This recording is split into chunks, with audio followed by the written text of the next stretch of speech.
Hello and welcome to Crucible of Words for more dedicated Legacy action.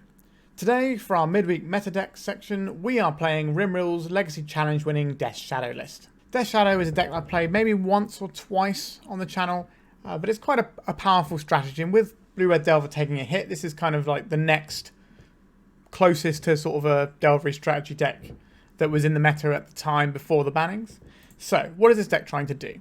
Well, unlike Delver, it's not trying to make a threat and then pressure your opponent. It's trying to interact with your opponent in the first couple of turns and then drop a game-winning threat with a little bit more disruption to back it up. So, how are we accomplishing this? Let's have a look at our threat base. We have Death Shadow. 4 of these, the namesake of the deck. In order to get these to work, we've got fetch lands into shock lands, which is quite a potent strategy here to reduce our own life total, along with some Thoughtseizes and some Snuff Outs, and we do get a little bit of marginal damage to ourselves from Force of Will. So that's hopefully going to be enough to make our Death Shadows come online, and then we just got these very strong undercosted threats that we can grow. Next up, we have these Baleful Strixes. Not a particularly great threat, but it's very effective at controlling the board. It gives us a little bit of card advantage, and it can roadblock a lot of scary creatures in the format, and give you enough time to find the right piece of disruption and make your big threat. We have a singleton Brazen Borrower. This is more for the fact that you can bounce stuff, but it is still a 3-1 evasive threat. And then we have 4 Murktide Regents. These are the big threats of the deck. So we have a much narrower threat profile than the Delver decks, because we're just trying to make one of these big fatties in the form of either Murktide Regent or Death Shadow. Obviously, Murktide Regent is a very large and in-charge creature, but it is vulnerable to Pyroblast. So in some matchups against red decks, perhaps, we might struggle to keep enough threats coming. To facilitate all this, we've got a bunch of cantrips. So we've got Brainstorms and Ponders to help find our sort of narrow array of threats. And then we have some permission in the form of Force of Will and Dazes, so we can mess with our opponent using Wasteland to make our Dazes more effective and also shut our opponent off of key lands. So we do have that sort of disruptive element that you see in Delver. But we get some removal spells as well. Alongside our Snuff Out, we've got 2 Fatal Pushes here, which hits an array of creatures in the format right now. I won't list them all, but it's going to be useful in a lot of matchups, and we've got so many fetch lands that we're going to be able to kill most things apart from the big scary things that are getting cheated in.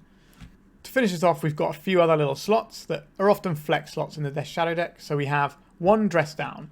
This is very good against Urza's Saga, which is a card that if we can't Wasteland it, will overrun us quite often. Getting big creatures and sticking a lifelink and spear on them is going to be pretty difficult for us to overcome in some situations. Yes, we do have some removal spells for it, but a Dress Down catches a lot of nice things and it cantrips, so it's a bit of a free, card-wise anyway, a bit of a free answer to some things that might become problems, and it's nice to know that you've got this in your deck to dig for. Then we have 3 Hymn to Tourach, an excellent 2-for-1 that can really cripple somebody's hand right from the get-go. Combined with our Thoughtseizes and all of our other permission, this means that we should be able to really hit the combo decks where it hurts. That's pretty much it for the main deck. And a little chat about the mana base. We have 2 Underground Seas, because sometimes we will want to find a land that doesn't hurt us. But for the most part, we are getting these Watery Graves, and we have no basics in our deck, because we're trying to cast these black spells, we're trying to cast these blue spells, we're making sure we have our islands available for days, we just don't have the room for it. Which does mean, if a Blood Moon sticks, it's very bad for us. Alright, let's go and talk about the sideboard. We've got a few cards that do big things, right? Big hammers in certain matchups. So Null Rod turning off all artifacts is going to be very good against 8-cast and Painter, and also the Storm decks that rely on a load of artifacts, either cantrip in the form of baubles or create mana in terms of Lion's Head Diamond and Lotus Petal, and Chromox, Mox Opal, Wishgold Talisman, a whole bunch of stuff. We have Hurkyl's Recall, again, very potent against all these decks with lots of artifacts. Not so much the Storm decks though, but it's pretty good against the 8-cast Painter type decks where you can really send them back a turn or 2. We've got some Graveyard Hate. Not a lot of Graveyard Hate, but we've got some. So we've got 1 Surgical, 2 Surgical, and a 3rd piece in Grafdigger's Cage. This is probably quite light on Graveyard Hate, but in a lot of the matchups where we care about Graveyard Hate, we're going to be leaning more on things like Force of Will and Daze and our hand disruption. So that's kind of the logic there, I think. Then we have a Force of Negation, which is just another piece of permission for the decks that go and combo us, so we can at least interfere with the combos on turn 0. We've got a couple more pieces of removal. Sometimes our Snuff Outs are going to be bad as well, against black decks, for example. Being able to make people sacrifice creatures is very nice in a world where Marit Lage exists. So I like seeing Sudden Edicts in black decks. We have 2 Court of Cunning, so the slower, grindier control decks have definitely seen an uptick, and we don't have that many threats, right? So this is a threat that we can deploy that will give us some card advantage, as well as a way of actually winning the game that might prove a little more challenging for our opponent to answer. Now, Prismatic Ending exists, right? And that's what these slower control decks are playing, so I'm not convinced how good Court of Cunning is, personally. But we're going to try it here.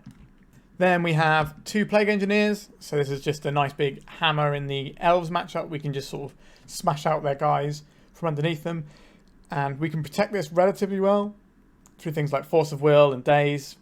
Now, that doesn't necessarily mean that we can just sit on this Plague Engineer. We still have to execute the rest of our game plan, but this is going to be a massive tool in those matchups, as is this Engineered Explosives, which can also hit a lot of 0-drop artifacts if decks that like to play them out. So against Storm, we have a lot of options because they have to play out their artifacts so they don't get discarded, but then we can also blow them up with Explosives or hit them with our Null Rods. So we've got a lot of overlap there, and obviously this is good against Goblin tokens that Storm decks can deploy, as well as 8-cast, which has a lot of 0-drops. And we can just play this for 1 and kill a load of Elves. Last card, a couple of Tourach. Again, these control decks that we don't have that many threats against, that we might need more threats, Tourach is pro-white, which is usually the removal colour. Now this does get cleaned up by Minsk and Boo from the sort of hot bant style lists, but this should provide a reasonable clock in certain matchups, and if people are playing some of the white initiative decks, this can roadblock some of their creatures for a while. Obviously doesn't do a great job against Seasoned Dungeoneer because of protection from creatures, but it can usually push through and take the initiative, as well as just disrupting people's hands and doing all sorts of stuff. I do like Tourach in decks like this. The one thing I will say from the sideboard that seems slightly missing to me is Hydroblast. I do like Hydroblasts in these sorts of decks, especially when we're very cold to things like Blood Moon, but we're just going to try and marshal our counter spells in the correct way. But usually a Prison player has a lot of options to try and thread through things that we have to deal with. So whether that's Chalice, which we're very cold to here, and Trinisphere, which is going to be very difficult for us to beat, these sorts of things are going to be a little bit of a problem for us. So I suspect that the way that this build is configured is going to be slightly tricky against some of those Prison decks, especially if they're relatively adept at playing them. The other thing that is an interesting exception here is using Engineered Explosives instead of something like Ratchet Bomb or the more commonly used Powder Keg. The reason people use Powder Keg is because it hits artifact lands, which is what you want against things like 8-cast, as well as the Saga Storm decks that have started ticking up in the meta because of Tony Scapone being a great deck builder and posting some really good numbers with it. So I think there's a few slots here that aren't quite what I would play, but Rimril did just win a challenge with this deck, right? So, and they almost certainly play a lot more Death Shadow than I do. So let's go with what they've built and play some Legacy. Just before we jump in, let me just say, if you'd like to become a member of the channel, you can do that. You can also subscribe to my Patreon, which will soon have a deck primer for the Green-Black Turbo Depths deck that I'm playing often on my channel. You can also contact me personally through the Discord for a donation deck if you'd like to see your deck on the channel. Alright, let's jump into a Legacy League with Rimril's Legacy Challenge winning Death Shadow list. We're on the play for round 1. We've got a lot of interaction with our hands and a couple of cantrips to find a threat as we go on. We are exposed to Wasteland. That is the downside of this deck. Well, the deck and also this hand in particular. So let's keep this and lead out on a Ponder so we can go and look for some more mana here. What we might be tempted to do is get an Underground Sea to begin with, rather than a... Okay, if our opponent's gone to 5, that's interesting to me. That means we're probably looking for a more combo-oriented deck that needs a specific set of cards rather than just lands and spells. With that in mind, I'm less worried about a Wasteland, less worried about our Life Turtle as well. I think we're just going to get this Watery Grave so that if we do find a Death Shadow, we can present a threat as quickly as possible. So let's get a Ponder going. Our opponent's probably going to know what we are playing because of this. Alright, so we found another land, we found a Thoughtseize. So put land, Thoughtseize, land. So we can ponder and Thoughtseize next turn after shuffling away the card on top of our library. A Wooded Foothills. This could be more towards the initiative spectrum or some sort of Applejack list. A basic forest. Green Sun Zenith. Sure. We can snuff this out. We can fatal push it. We've got a whole bunch of options here. Opponent could just be on elves. So I think this turn we want to Thoughtseize first so we have the maximum amount of information about what we were doing. Now, we could ponder first, but I think we're always Thoughtseize in here, but at least we get to find out what our opponent's doing. So have a glimpse of nature that we can take, or a Green Sun Zenith that we can take. Interesting. I think we have to take the Green Sun Zenith because it can get Allosaurus Shepherd that will stop our counterspells working. So I think we'll crack this and we'll go digging with our ponder. I don't think we're going to pay any more life for a while. I think we're going to ponder. Baleful Strix, Scalding Tarn, and Ground Sea. I don't really want these. I'm going to go any order and shuffle. Right, we found the Baleful Strix, which was the one card that we were okay with. We will snuff this out now. This stops our opponent from being able to have a lot of mana for the next turn. So they could do a glimpse into Nettle Sentinel and possibly another thing. So this way they're going to have a lot less. If they go for a Green Sun Zenith of 1 that they've drawn, then we'll counter this. Okay, so we are going to let this one go. And hold up our Daze. I don't think it's worth just using our Daze to tap their forest here. A Murktide Regent. This is one of the cards that we've been looking for. This will end the game relatively quickly. It's going to be a pretty large creature. And once we untap, we get to remove some stuff and hold up our removal. Hold up our counter magic as well. Okay, so there's another Nettle Sentinel. That's fine. We're on 7. We're on 10, but we have a 7/7. So our clock is pretty reasonable here. We can deploy the Baleful Strix if needs be. So we're on 10. I think I'm more inclined to just play the Shadow and hold up Fatal Push. Let's attack first. So what playing the Shadow does for us is that it's basically going to be the Abyss. So every time we turn it sideways, they're probably going to have to put a creature underneath it. So it's going to act like a removal spell on top of what we've got in our hand, which is Daze, Force of Will, and Fatal Push. A Glimpse of Nature. We will counterspell that, pitching our Baleful Strix. So that's all the cards that we know from our opponent's hand gone. Untapping their Sentinels, they don't do anything. Also, the Death Shadow can block in case somehow they remove our Murktide via something like a Grist, and we have to get scrappy. We can at least save ourselves some life points here.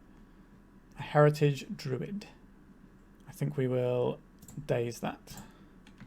That just gives them enough mana to do a natural next turn, which is certainly one of the ways that we can lose the game.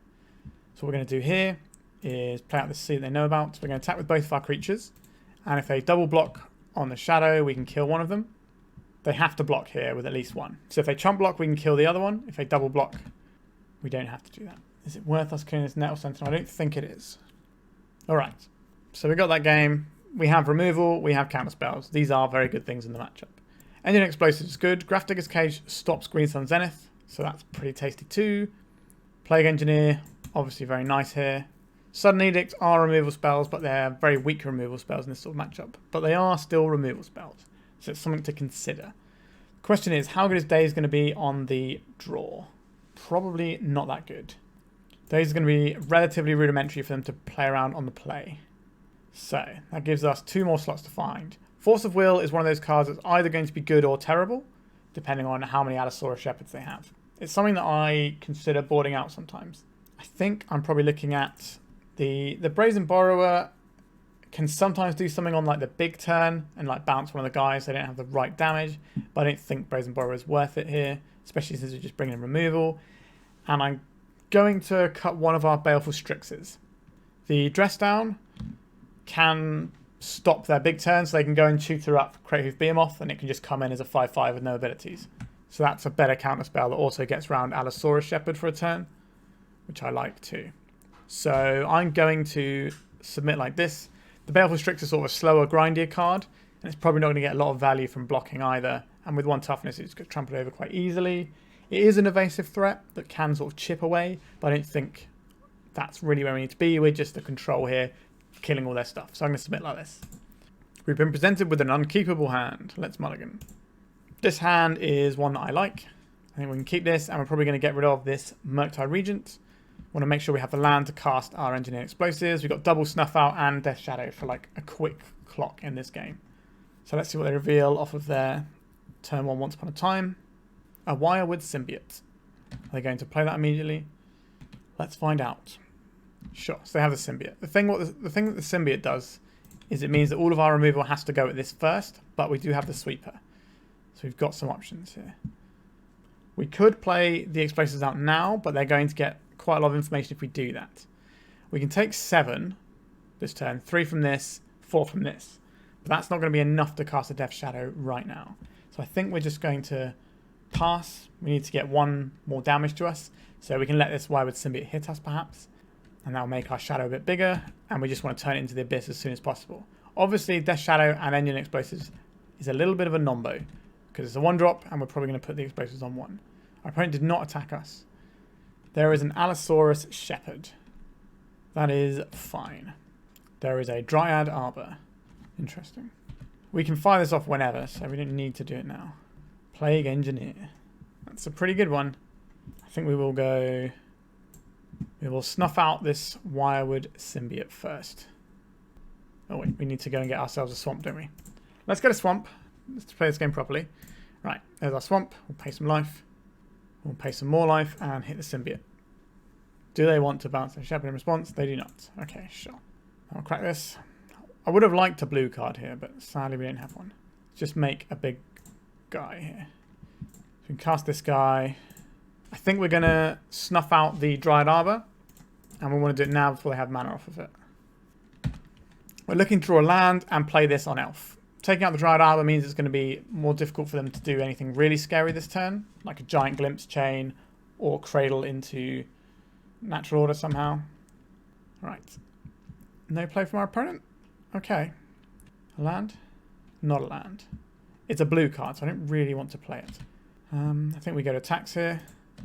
What is this? Abrupt Decay on our guy. Okay. Interesting. I think I want to dig for a land here and make sure that we have something to block the Shepherd if needs be. A Murktide Regent. That's a threat. Also, our Engineer Explosives won't hit our own guy. We definitely need a third land so we can do Engineer Explosives for 1 or Plague Engineer. Both of those should be incredibly potent if we can get them off. We're looking at a Glimpse turn here, maybe. Okay, they didn't. They played a land straight up, so they don't have Cradle in hand, or they're not going for a Cradle turn. A Scavenging Ooze, sure. What are they going for? The Snuff Out, that's fine. So this incentivizes us to play a Murktide Regent as soon as possible. The reason we didn't counter this is because it's not really that scary. We have a lot of things that can shut it down. So, what do we want to do here? We can hit this, or we can play our Murktide Regent, which is going to get increasingly worse. 1, 2, 3, 4. 1, 2, 3, 4. Interesting. This is our blue card for Force of Will. Force of Will requires us to get rid of this guy. I think we're just going to play this guy out and turn our Force of Will back on. So this gets us a 1-for-1 immediately. We're going to hold back with the Baleful Strix, which isn't ideal because we'd like to be getting some damage in, but I'd rather trade the Strix with the Ooze than the Engineer, obviously, because the Engineer is keeping half their deck at bay at this point, or more than half their deck. They can still play Grist, they can still get Dryad Arbor, they can still do Wirewood Symbiote stuff. So they've got options. Scavenging Ooze can just keep eating all these things from their bin, but if we find, like, well, we can do an Engineer Explosives for 2 and kill this if we want to. Sure.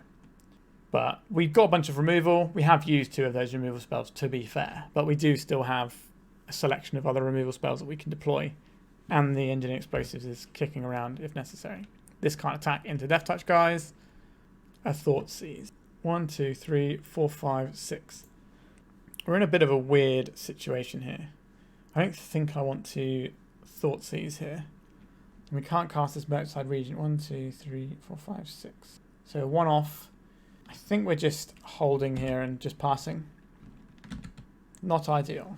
We could have sent in the Plague Engineer and see if they feel like trading it, because that means we get our Plague Engineer to do stuff. But we have a Force of Will. It can't hit things like an Abrupt Decay, but it should be able to hit everything else. Okay, a Dryad Arbor. This does not hit Dryad Arbor because it's non-lands. Powder Keg, again, looks better in a situation like this. So next turn, our opponent could cast a Natural Order. So we might be incentivized to cast a Thoughtseize next turn. No play from our opponent. Just the land. Our turn. A ponder. This is one I like. We can have a little look-sees how we want to approach this game. A brainstorm, a force of will, a plague engineer. Like, these are all the sort of cards we want, right? So we put the engineer, and the force of will, and the brainstorm. We're not going to cast the brainstorm this turn. I think I want to cast Thoughtseize here, with the intention of Wasteland on our opponent's Dryad Arbor this turn as well. Okay, Glimpse of Nature, Green Sun Zenith, and Grist. I think we will say no to the Grist. This is a creature for the purposes of Scavenging Ooze. I think we will... This does shut us off of the Engineering Explosives for one line by doing this, but I think we need to just hit the Arbor and try and keep their mana down. We've got a Force of Will here, and we've also got a Force of Will on top of our library. We can play another Plague Engineer.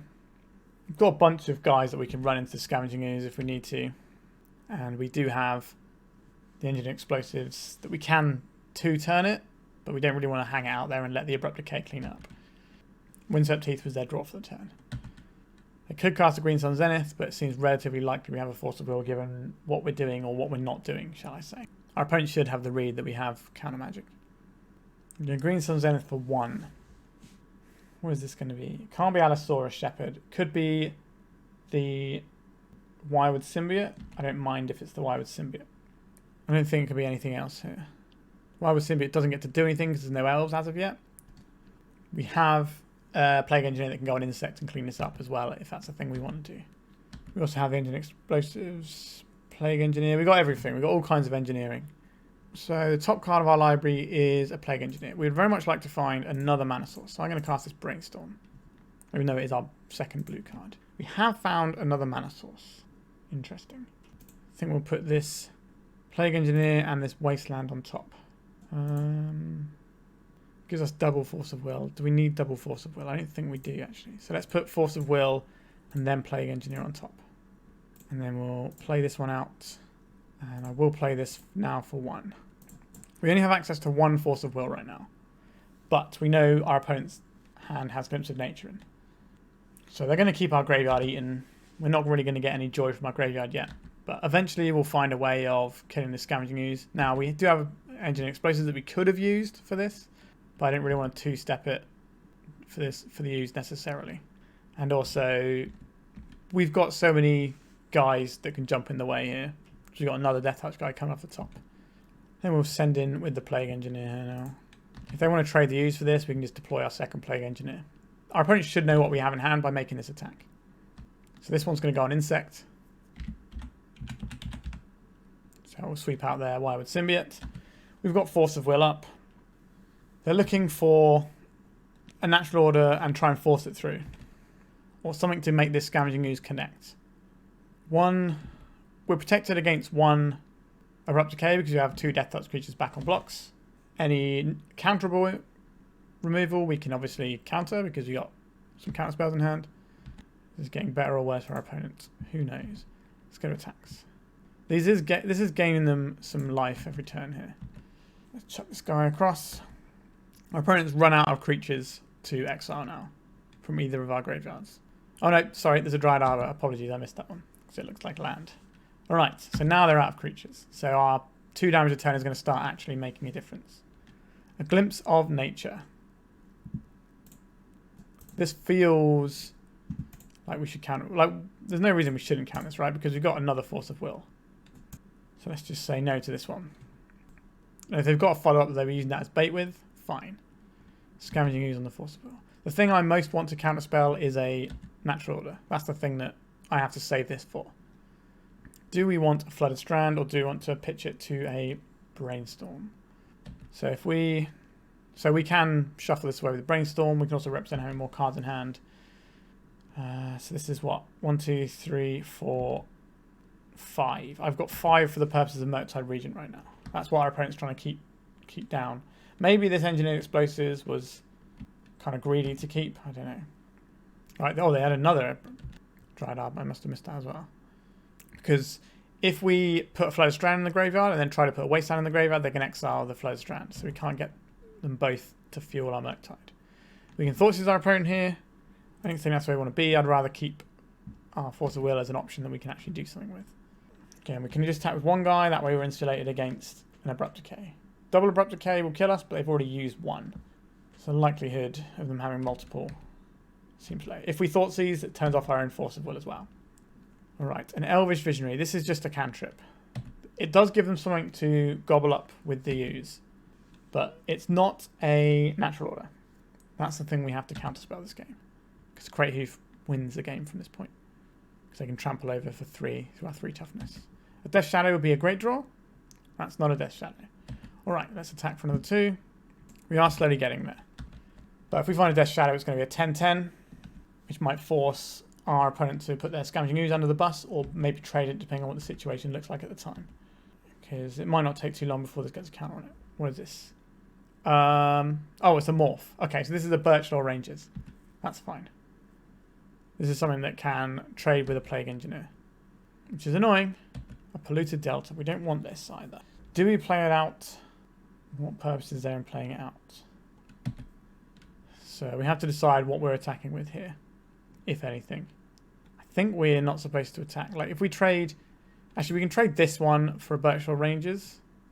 Fine. Not great, but fine. Yeah, so this is going to let them grow their Scavenging Ooze.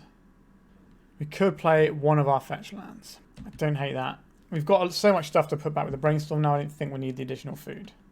We could get in a situation where we want to hard cast a thing. Okay, so they get to eat the Plague Engineer and they get to eat the Visionary and Birchlaw Rangers. A Fatal Push is good here. A Death Shadow is pretty good. Obviously, Death Shadow is getting worse as this gets bigger, but we can make our Death Shadow a 12. This can also be a 12, so we can at least trade it and it will have similar impacts to a Baleful Strix. Alright, I will cast this. Let's get some more cards into our library. Let's have a look. A Fatal Push, you say. This will get us an Underground Sea because we want to keep the 1 life for our... I think let's target this with a Fatal Push. Let's go to attacks. What do we get punished for? Endurance into Abrupt Decay punishes us here. Okay. They're going to block with this Endurance on the elf. We could have counterspelled this, but I think it's fine to take this. Our opponent's only got 5 cards in hand. We have a Force of Will. We have the Engine Explosives on 1 as well. That might come back to bite us. We'll find out. A Nettle Sentinel. Sure. They're not starting with Allosaurus Shepherd. And why would Symbiote? This is fine. Watery Grave. That's not one we want, is it? So, we can try and have a hard cast Force of Will here.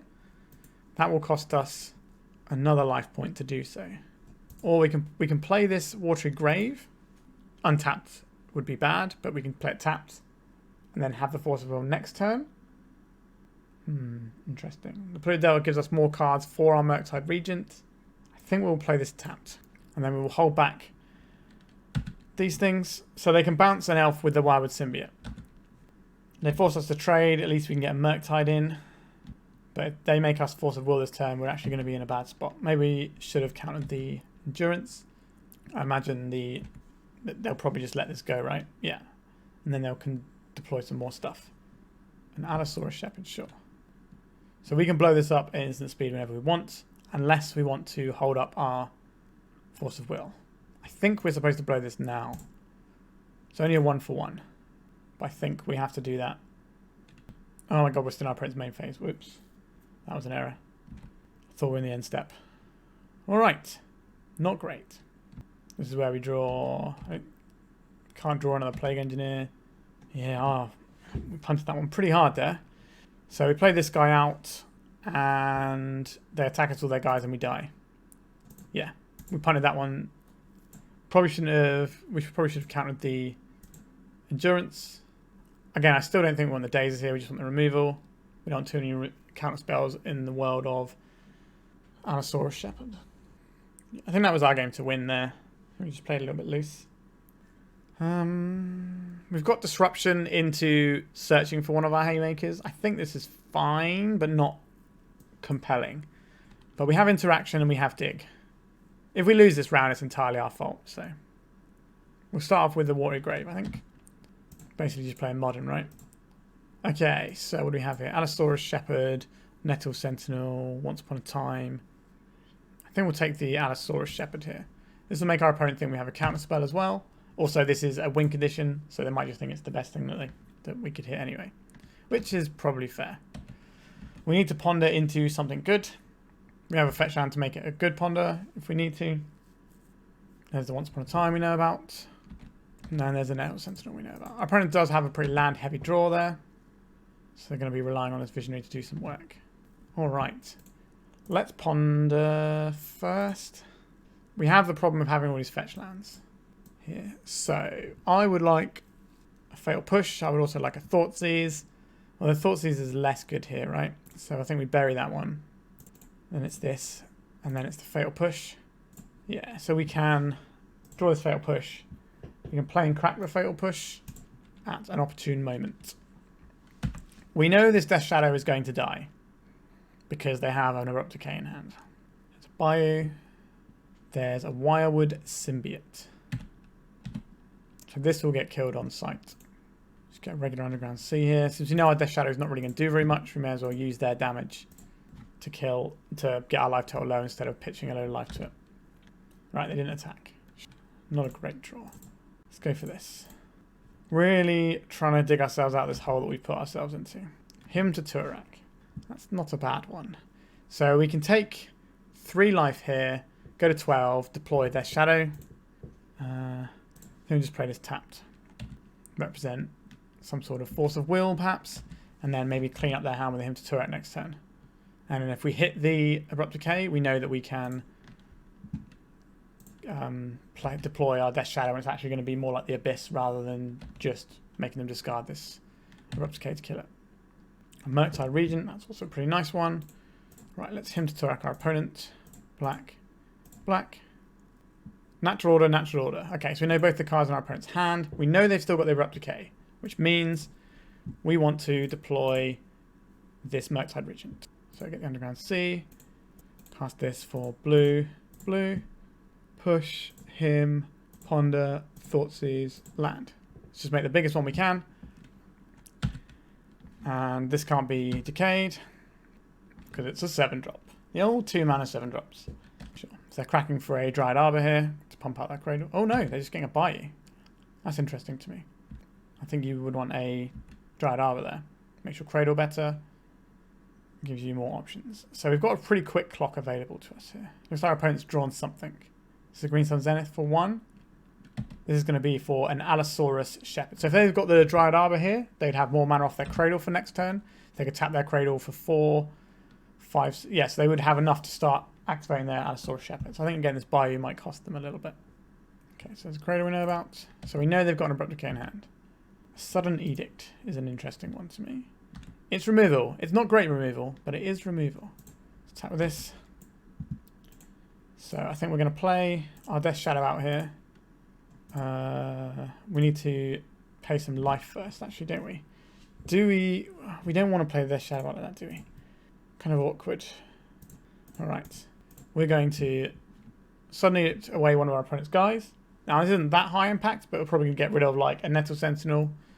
Okay, they got rid of the Visionary. That means some of their draws are worse, I think. I think I'd probably want to keep the Visionary. This does have 1 more power, but this makes them a base 5/5 anyway. Okay. They're killing our guy now. And they're Hellbent. Yeah, so if they were to draw a Wirewood Symbiote, the other Visionary is much better to stay in play. If they were to draw a Green Sun Zenith to go and find Wirewood Symbiote, that would be better. Although they could probably get something pretty good with it right now. So this taps for 2, 3, 4, 5. So if they find a land, they can bash us for 10. If they don't find a land, then maybe next time they can bash us for 15. So swings and roundabouts as to how this pans out. I think we should have won the second game though. So, okay, a Birchall Rangers. This means next turn, this will tap for 3, 4, 5, 6. So next turn they're representing 15 damage. A Scalding Tarn, that's not going to do it. Alright, so what we do here is we play our Death Shadow. This can soak up 5 damage and we take 10, go to 1. And then we attack for 7 this turn, then we attack for 7 next turn. Natural Order kills us. Green Sun Zenith doesn't kill us. 6, 7. 7 mana. Alright. Abrupt Decay kills us. No, it doesn't actually. They need the mana. Sure. They're checking to see if we're actually going to do the blocks here. Which we very much are. So this has to block. Doesn't really matter which one it blocks, does it? If they're all becoming big anyway. It doesn't give them trample. Sure, we'll block the...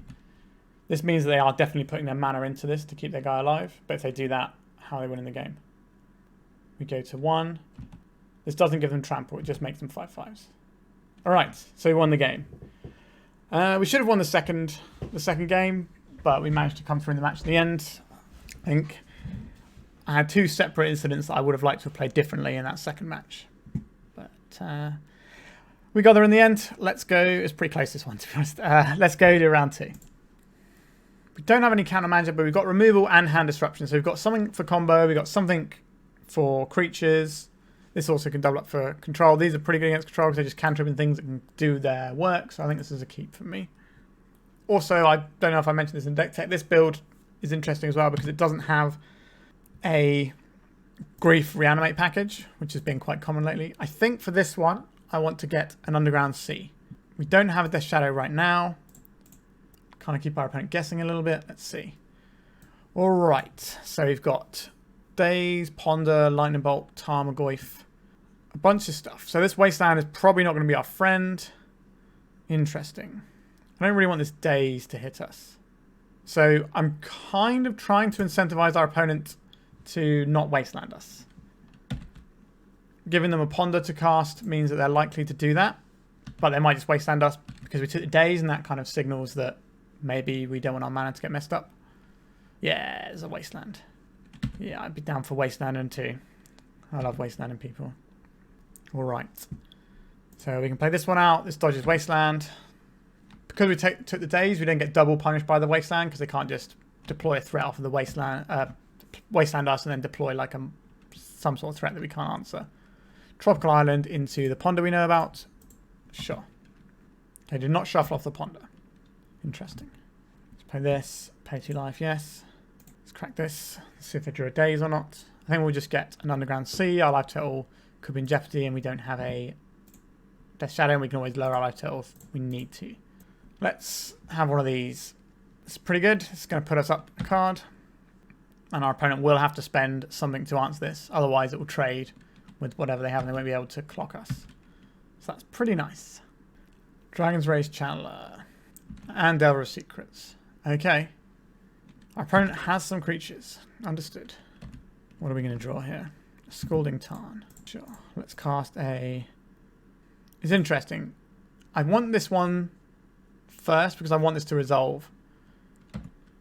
If they have a Daze, obviously we can get very punished if we play the Fatal Push first and then they Daze our Baleful Strix. Because I think I'd rather have the Baleful Strix because this is just a clean 2-for-1. But now we've done this, we will hit this Dragon's Rage Channeler. We do have to lose some life for it though. We want to hit this one now because this gives them card advantage. We know the Volcanic Island's gone as well, right? We're going to need a threat to win the game with at some point, but hopefully we'll get there soon. Right, what are you going to show us, Delver of Secrets? Show me your secrets. An Unholy Heat. What have they got? Land, creature, instant sorcery. Okay, so they can hit something for 6. So we need our Murktides to be 7s. So at least they have to spend 2 cards on it. Right, so here's the card advantage of these guys coming into roost. Bird pun intended. Sure. Just going to attack us. I will trade here. I will get the trading while the trading's good. We know they've got a Tarmogoyf coming though. But I don't think we can just sit there and take 3 every turn. I think we have to actually move this game along a little bit and clear out their threats. What are we looking for? A Murktide that we can make a 7. 1, 2. We can't actually make this a 7, right? 1, 2. So we're going to need this to be bigger. So let's start out with a Brainstorm. We've got a couple of lands that we don't really want here. Let's see how we fare. All right. This hand is pretty A-OK to me. We'll put back this Watery Grave and this Scalding Tarn. Drop this. We'll crack this for a tapped Watery Grave. Our opponent hasn't dazed anything for a while. I think I'm going to just play this and get the card advantage here. So we've got 3 instants or sorceries in the graveyard right now. So if we can get a 4th, we can make our Murktide Regent dodge an Unholy Heat. Okay, they're just firing off on the Baleful Strix. That's excellent for us. Wowzers. That's exactly the sort of thing we want our opponent to do. Baleful Strix is just so good in these matchups. Now, post-board, they will be getting... Do we care about this? No, I don't think we do. So, post-board, we will be getting Pyroblast right in our chops, which isn't really where I would like my Pyroblast to go. Scalding Tarn. So, let's cast this guy. Blue, blue. Get rid of our instants and sorceries. And then just some lands is fine. This isn't going to be as big as we'd ideally like, but it's going to be fine. We couldn't get rid of all of the artifacts if we wanted to make this a 6/6. Alright, so this is a 3/3. It doesn't dodge Lightning Bolt yet. Are we supposed to crack our fetch land first? We don't know how big we want it to be though. We do have a Force of Will, and we also have a Brazen Borrower.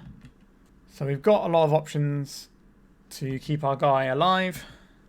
We can grow our guy into a 6/6 at instant speed to dodge a Lightning Bolt. Right, 2 cards in our opponent's hand. Another Tarmogoyf.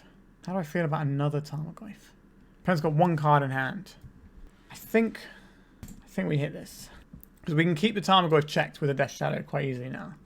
So now our Death Shadow dodges Lightning Bolt. Doesn't dodge the Unholy Heat. In case I have a main deck Pyroblast, it's way better for us to keep the Death Shadow back. Right, this is an excellent draw. So this is 6, 7, 8, 9, 10, 11, 12, 13, 14, 15, 16, 17. That's very greedy to attack here. But we will, to attack with everything, I think we will just try and snuff this out though. We can pay around a Daze. Alright. I can attack with 2 guys.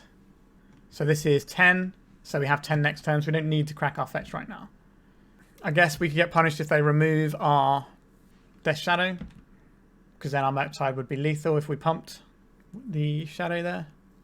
Wait, we don't even have another Flooded... we don't even have another Watery Grave to get right. We got 3 Watery Grave, 2 Underground Sea.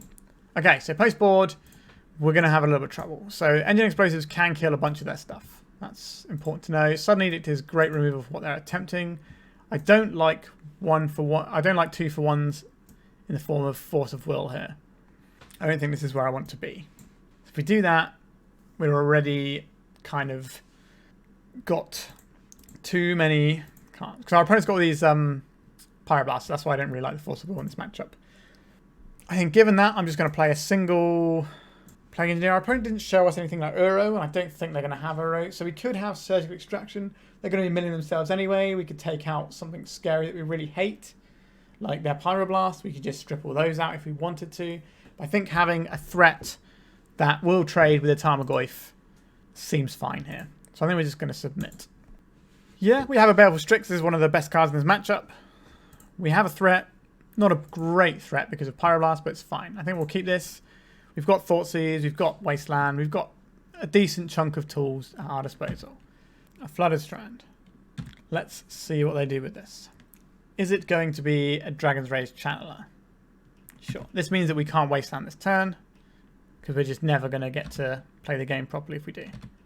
So here we're incentivized. This is a tricky one. We're kind of incentivized to get this Watery Grave into play, because we'd rather have the Polluted Delta to shuffle away with, but we don't really want to bounce the Watery Grave with a Daze when we're behind on board. So I'm going to use this and get an Underground Sea, and then use this to cast the Thoughtseize. I think the Thoughtseize is going to be better than the Ponder. We just want to make sure that we can play our Baleful Strix next turn. Okay, what do we got here? Brainstorm, Chain Lightning, Chain Lightning, Lightning Bolt. So we can't strip the removal out of that hand. We can... So they got this Wasteland, and they got this... I think we're going to take the Brainstorm here. Feels like we're about to get Wastelanded, though. So they don't have any green mana, and we can take them off of red mana with a Wasteland. So we can keep our Baleful Strix around. But we're going to have to survive this Wasteland. Our opponent's almost certainly going to point our Underground Sea this turn. Yep. So this is the advantage of having the 1-drop threats. Now, it isn't doing a huge amount for them right now. It's just a 1/1. But it's something in play, which we have to react to. And at some point, this can get bigger. So, this turn, pay. We would like to kill this now, I think. Let's say no to Dragon's Rage Channeler. They're probably going to Lightning Bolt us in response, so they can get a Scry off here. We could Daze this for the purposes of making sure that we have a blue-black source to cast this Ponder next turn. I think I'd rather just keep the Daze for if they find a way of deploying a Tarmogoyf, we can at least say no to that. Alright, so they milled another Lightning Bolt. That's good for us. We don't want them keeping cards on top of their library. This is a really crucial turn in the game here. I think things can slide out of control this turn if they can deploy something scary. Mishra's Bauble, that's fine by me. Alright, they didn't play a second land here, so this time we're going to Wasteland them. Alright, here comes the Bauble, they want to see what we're drawing. They want to draw this card in their turn so that we can't Thoughtseize out their hand. A Wasteland. Alright, we'll play this one that they know about. Say goodbye to that. And then just cast a little Ponder. Try and set ourselves up for some mana. Yikes. I think we're going to any order and shuffle here. We just need to find a land drop here. We could keep the Brainstorm and dig, but we're going to have to wait a turn for that to get full value. So I think we just want to keep up this front. We have the Wasteland and the Daze here, so I think we're relatively covered. Another Bauble is not really what our opponent wanted to see there. Alright, over to us. Alright, so they get to see what we draw before we do. A Watery Grave. Sure, let's play this. Pay 2 life. They can't Daze this because they don't have any lands. They can only Force of Will it, which means they have to get rid of blue card and the Force of Will. Alright, so we have double Daze. Don't really want to replay these Watery Graves, we can avoid it, but... Okay, so we have double Daze, so we should be able to deploy the Murktide Regent soon and back it up with Dazes, possibly Wasteland our opponent if they have a land. We are quite far ahead. Alright, Ponder or Brainstorm? Brainstorm, sure. We could have Dazed this, but I would rather deploy our Murktide and Wasteland our opponent next turn. That feels like a way stronger play to me. Keeping them off of red sources is very good for the purposes of us trying to make a massive blue guy. So we Wasteland them first, so they can't Daze. Then we'll deploy this. 1, 2, 3. Get ourselves a big lad. Oh, this is so good for us, by the way. We get to Daze this. What do they pitch? A Daze of their own. Sure. We get to Daze this, get our Murktide in, and then replay our Watery Grave with a Shadow. And still hold up a Daze. This is a gross turn. Let's attack them. Oh no, we played the Wasteland this turn, didn't we? We didn't get to redeploy the Shadow yet. Or deploy the Shadow for the first time, shall I say. We've still got a Daze up though. So our opponent casts a spell, we can Daze it. But I think it would have to be a pretty good spell for us to want to Daze it. Like a Pyroblast, that would be Dazeable here. A Chain Lightning, that is fine. This guy has already drawn us a card. I'd like to draw another Wasteland because I'm cruel, but... Alright, we didn't draw one. I think we'll play this Scalding Tarn first, and then we'll attack. This is 6. And we can deploy a lethal threat for the next turn. Holding up a Daze. We can pay around a Daze as well. It's going to be hard for our opponent to beat us here. Alright, so we got the match there. Our opponent had a bit of an awkward time with our Wasteland there. But what I will say as well is playing a 3-colour deck obviously gives you slightly more problems with having your mana wasted and stuff. But our deck is just slightly bigger than theirs. We've got slightly more interaction and less threats. And we have these Baleful Strixes, right? Which are just really brutal for them because they're trying to win by turning creatures sideways and they have to turn them into the Baleful Strix. So either kill a creature or get a removal spell out of their hand if they resolve. So they're just so good. Like you pretty much have to Pyroblast them on the stack because the value they generate is just too intense in this sort of matchup. Alright, we are 2-0 in reasonably quick fashion. Let's go to round 3. So again, we've got a hand that can mess our opponent's hand if they're a combo or control deck, or mess with their creatures. And we've got cantrips to find the right pieces when we need them. So I'm going to keep this one. An Urborg. Alright, we might be getting Thoughtseize ourselves here. Sure. So we might get some information about what our opponent's doing. I suspect they're not going to take this Snuff Out though. Our opponent could be on mono black, they could be on some sort of depth strategy. Right, this dress down is probably going to be somewhat useful at some point, I would like to imagine. Let's get this Underground Sea out. We don't have a Death Shadow yet, we've plenty of lands to give ourselves life if we want to. Kind of looking for counter magic. Maybe the Fatal Push is something we want. I think we're going to put the... Sure, I'm going to put them on top like this. And then next turn we can Brainstorm away the Snuff Out if we think it's bad. Like if they're a depth deck, they could play something like an Novice Reclaimer this turn, and we might want to hit that. But having the fall will be good for... so the Fatal Push, sorry, will be good for the Daze Voidwalker that our opponent could deploy in their potentially mono black deck. Hopefully this turn we'll find out. Okay, so we are more on depths. It could be mono black depths though. Alright, so there's a Daze Voidwalker. So we're instantly rewarded for the play we made there. Excellent. The failed push. So we'll cast this Brainstorm. Okay, we're getting rid of this Snuff Out. We're getting rid of this Watery Grave. Now we'll play this. So our life total is going to be an interesting one in this game. Do we want this Watery Grave or not? Genuinely tough to say. I think we'll take it. Let's snap the scarf straight away. So we're holding up Force of Will. We've got Brainstorm fetch land. We've also got a Dress Down, which can certainly do some things. Like making their Dark Depths die to our guys. Well, our guys aren't going to have Death Touch, so it's going to be a little tricky. Dark Confident. I think we'll allow this one for now. Shadow Spear. Something like a Hex Mage is what I'm more looking to counterspell here. A Murktide Regent.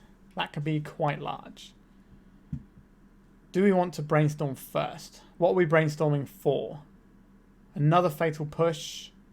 And it also makes our Murktide bigger. I think those are reasons good enough to cast this Brainstorm. Him to Tourach is certainly something, isn't it? Opponent's got 2 cards in hand, but they're going to be drawing more cards. The Brazen Borrower we definitely want here. It's a case of do we want this Dress Down? I don't think we're going to want this Dress Down now. So we're going to have this Brazen Borrower for that. So we can put this Dress Down and this Brainstorm away. Or is it the him? I think it's the Brainstorm. Oh, they got an Urza Saga as well though. Tough, isn't it? I think we're getting rid of Brainstorm and him. And then we're going to crack this. Get Underground Sea. Deploy a Murktide. Have a massive guy. So the Dark Confident can cause them some issues potentially. Thoughtseize has entered the revealed card zone. That's less good for us. Because they're going to see our Brazen Borrower and take it most likely. Or they can see the Dress Down. But if they don't have another land... Okay, they do have a land. So they can definitely Thoughtseize us and activate this Saga. Alright. But if they take the... I guess we could Force of Will this Thoughtseize. I think we're supposed to Force of Will the Thoughtseize here, right? Dress Down is so good against their as a Saga. Brazen Borrower is so good against their other stuff. I think we're just going to take this and say no. Now lets our opponent know that we've got something pretty good in hand. Now if they got another Thoughtseize and fire off, then we're going to feel pretty bad. But that is life sometimes, isn't it? Our plan is to make our opponent waste all their mana and resources on this as a Saga, and then we just immediately Dress Down it. Yikes, they did have another discard spell. Sure, I think they take the Dress Down here. Now either way we can upset the Shadow Spear. Sure, let's do the Dress Down.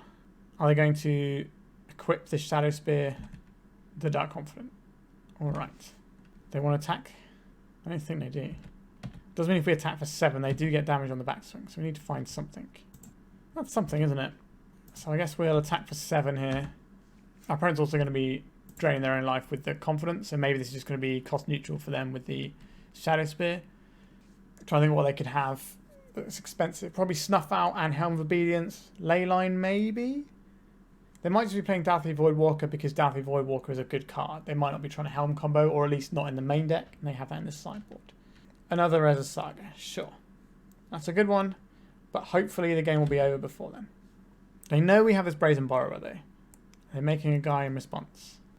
Okay, they're floating rather than making a guy. Interesting. A Mox Diamond. There's a discard of the Urza Saga to it.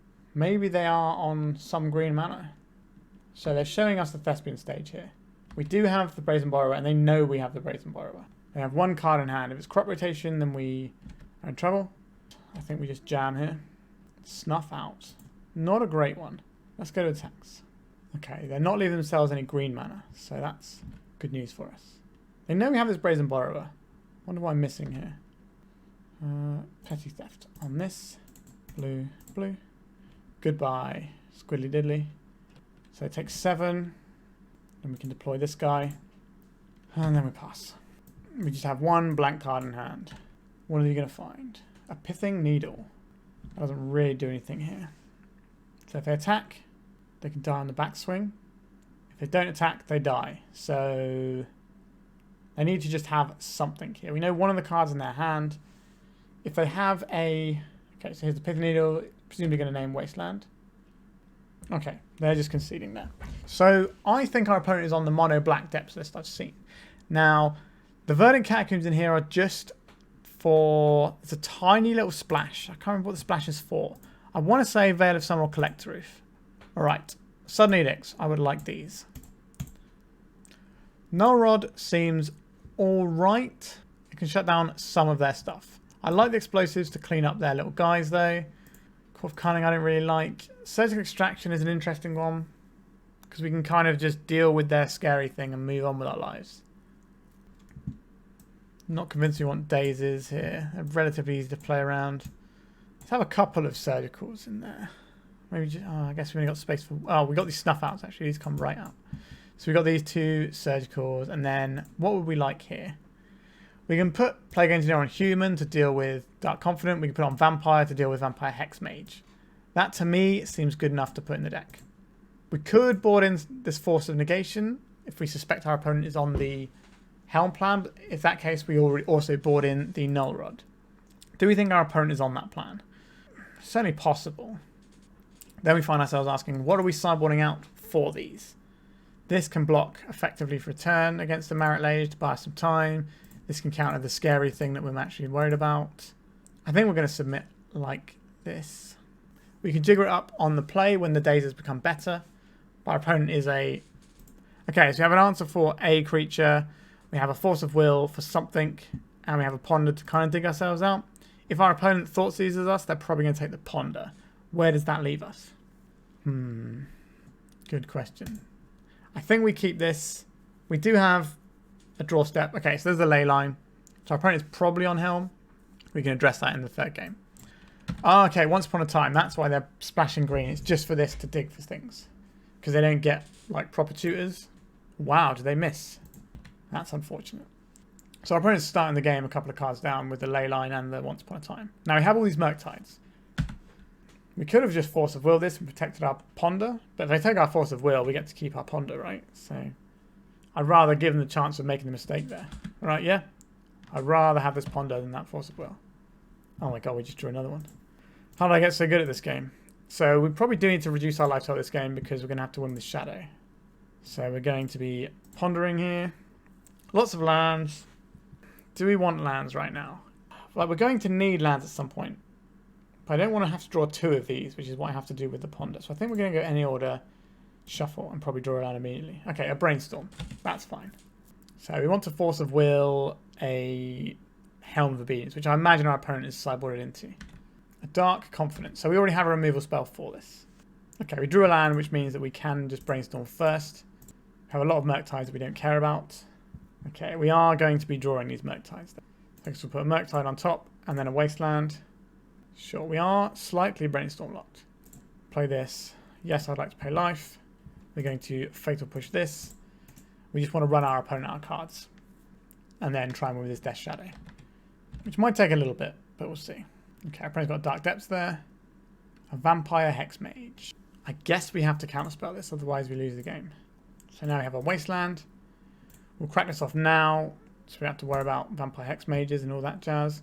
We don't have the ability to deploy his Death Shadow though. So with the Dark Depths in the graveyard, our opponent hasn't shown us anything looking like a graveyard strategy, so it's just going to be there ready for us to eat with a Surgical Extraction when the time comes. Alright, maybe not. Opponent's got one card in hand. Oh, we need some mana burn back in the game right now. That'd be helpful for us. We can just pump our Shadow that way. Once Upon a Time. Okay, this is digging a lot of cards to find a Hex Mage. A Dark Confident. That's the thing that we can tag with a Fatal Push. A Scalding Tarn. Excellent. Let's crack this. Okay, Watery Grave. Pay some life. Cast this. It's only a 2-2, but it's the biggest thing on the board right now. There's a Dark Confident we know about. Just snap this off right away. This is just going to dig them to so many cards. Alright, Scalding Tarn. It's only one more point of damage, but I'll take it. We might end up hard casting a Murktide Regent if we're unlucky. We can use our opponent's Urborgs if they have them to deploy. Okay, a Duress. You can see our hand is not great. Brainstorm turns this around. Maybe we're supposed to... Okay, so this represents a Thespian stage next turn. And then the turn after a 2020. So we're going to have to find something here. We're playing this, but... So if we hit them for 4... So we've got 3, 6, 9, and then the last one is 4. Or we go 4, 8, 12, So it doesn't really change the clock, and this makes our brainstorms way better. So I'm not going to crack this fetch land. I don't think I should have cracked the previous one either, to be honest. They know that we don't have anything here. So this time they're going to get the Thespian stage, and they play it. This is the turn we need to draw something. A Thoughtseize. So we can increase our clock. So this is 2 damage, 3 damage, this is 6. 6 damage worth it? I think so. Alright, we took a thing. This is 5 and 5 if we get the bounce spell. I don't think we crack this. I think we are just holding out for that brainstorm to completely fix our hand and ruin our opponent's day. So this time they can make a 20-20. So we're looking for Brazen Borrower or Dress Down. Dress Down also makes our guy a 13-13, but that's not that helpful. Alright, so I have 2 different ways of making the Dark Depths. This is the better one because this isn't going to leave them short of lands. Sure, they're making it right now to dodge Wasteland. That's correct. So we need to draw a Brainstorm or a Brazen Borrower. These are the things that we want to see here. Oh my god, I'm so good at this game. Oh my god, better lucky than good, right? Say goodbye. Like, our opponent is allowed to feel aggrieved with that one, right? We drew a 1-of in our deck.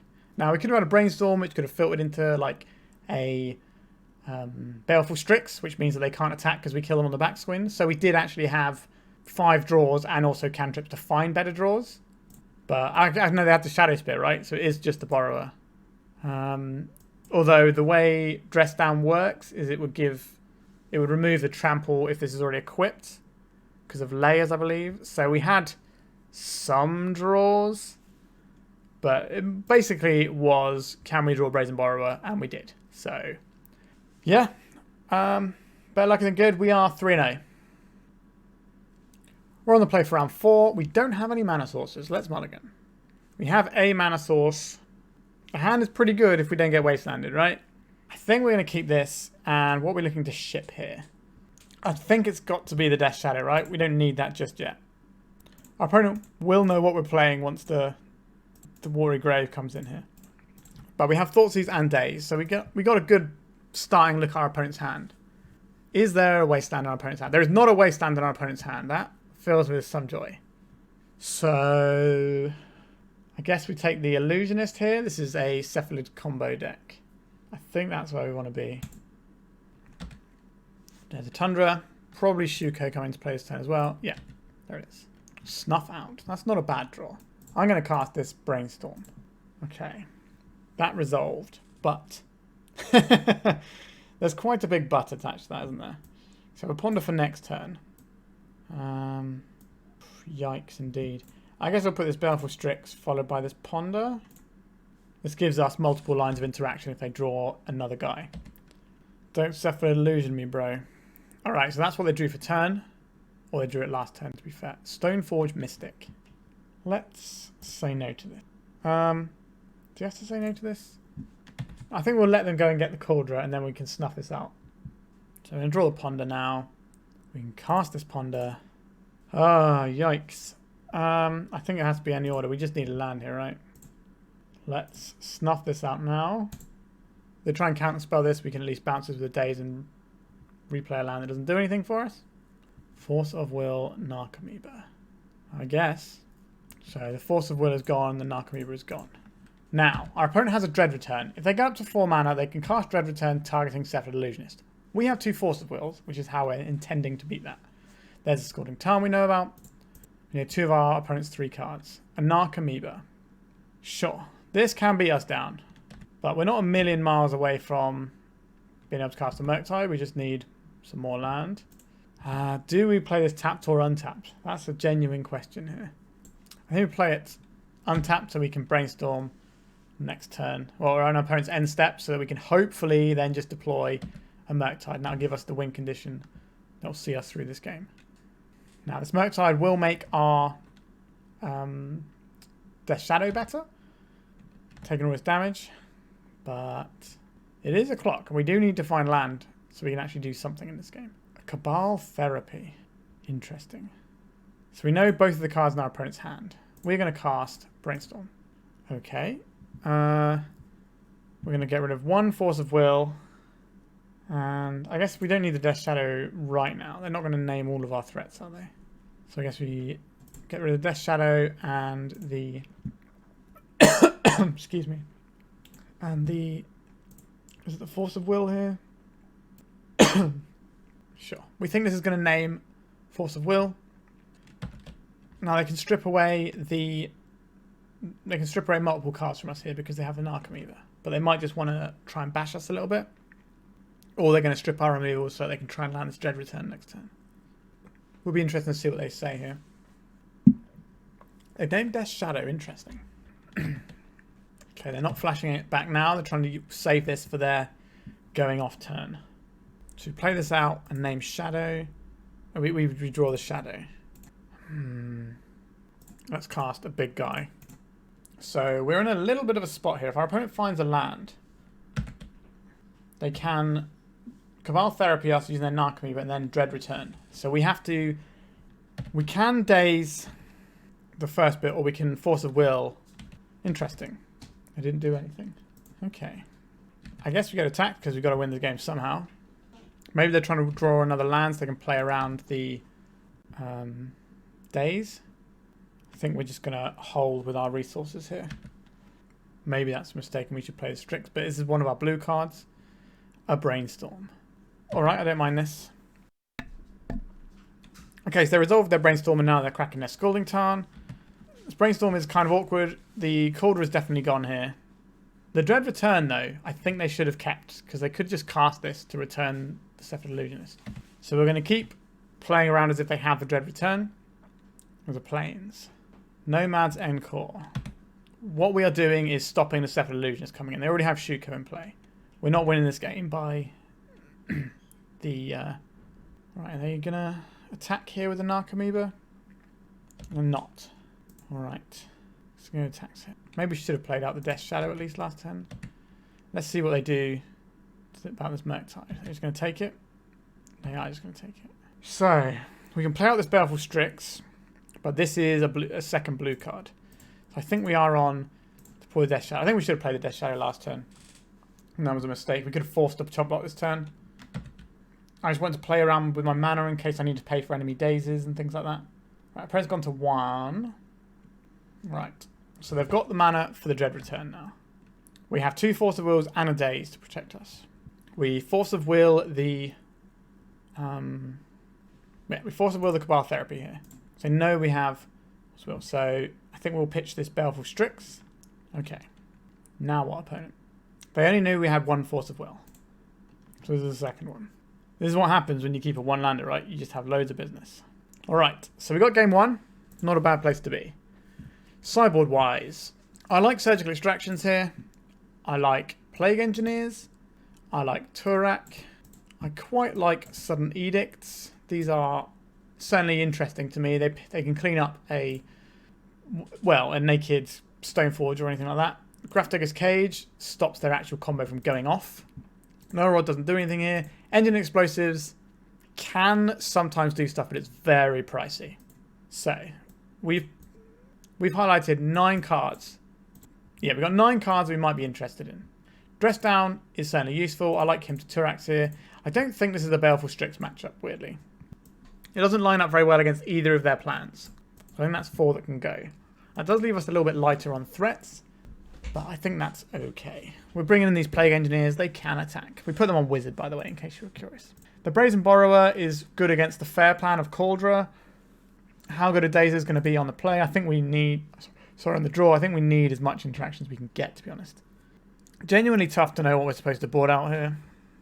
Now, if you've got this many things that are just doing stuff, maybe we're supposed to be boarding out some number of cantrips. That seems ridiculous. But maybe that's where we're supposed to be. Just dropping out a Murktide. We're very possibly overboarding here, right? But I don't play an awful lot of Death Shadow. Well, I used to play Death Shadow once upon a time, but not when Cephalid Breakfast was one of the best decks in the meta. I don't think I've ever played... So in paper, I definitely haven't played Shadow versus Cephalid Breakfast. I think I might have played on the channel once. Then we're going to try this, and then we can always have a look at for the third game and see if we want to change anything. We could have brought in the explosives for...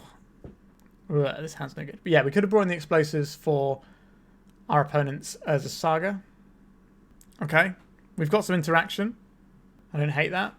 We've kind of got multiple things covered here. I think we'll keep this, and I think we're supposed to get rid of Daze. Marsh flats. We're getting Thoughtseized, or we're just going to play Nomads. If they play the Nomads, they win on turn 2. Alright. Certainly threatening a turn 2 win here. Let's play this one out. In case they have Flusterstorm, I want to cast a Brainstorm now. This is very much a desperation Brainstorm. We don't need this, and we don't need the Shadow yet.